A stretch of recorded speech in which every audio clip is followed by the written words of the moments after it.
বর্তমান সরকার শেখ হাসিনার বিদায়ের উত্তর গতানুগতিক তত্ত্বাবধায়ক সরকার নয়, বরং বিপ্লবের মাধ্যমে অর্জিত সরকার। এটা কুলি মজদুরের সরকার, এটা জনগণের সরকার, এটা শিক্ষিতদের সরকার, এটা তাকে মজদুরদের সরকার। সবার বাক স্বাধীনতা এই সরকার শুনতে হবে। ইসলামী আন্দোলন বাংলাদেশ জামালপুর জেলার যুব সম্মেলন অনুষ্ঠিত হয়েছে। শুক্রবার 14 ফেব্রুয়ারি বাদ জুম্মা জামালপুর মডেল মসজিদ অডিটোরিয়ামে ইসলামী যুব আন্দোলন জামালপুর জেলা শাখার আয়োজনে এই সম্মেলন অনুষ্ঠিত হয়।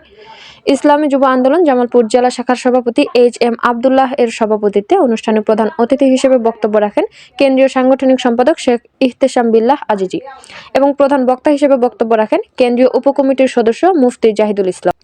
প্রধান অতিথি বলেন, বর্তমান সরকার এক অর্থে তত্ত্বাবধায়ক সরকার নয়, সরকার বিপ্লবের মাধ্যমে অর্জিত সরকার।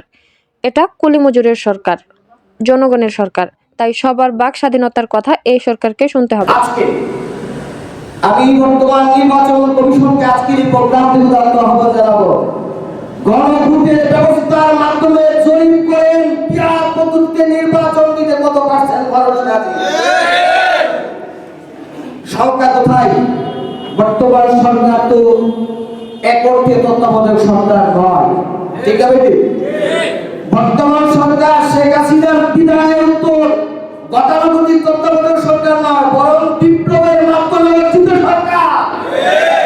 এটা কুলি মজদুরের সরকার, এটা জনগণের সরকার, এটা শিক্ষিতদের সরকার, এটা তাকে মজদুরদের সরকার। সবার বাক স্বাধীনতা এই সরকার শুনতে হবে।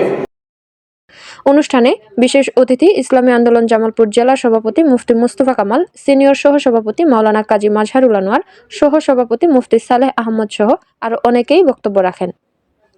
জামালপুর জেলার যে কোনো সংবাদ জানতে জামালপুরলাইভ.com ও জামালপুর লাইভ ফেসবুক পেজের সাথেই থাকুন। বাংলাদেশের প্রত্যেকটি মানুষকে জিম্মি করে নির্যাতিত করে ক্ষমতাকে আঁকড়ে ধরে রেখেছিল সেই স্বৈর শাসককে পতন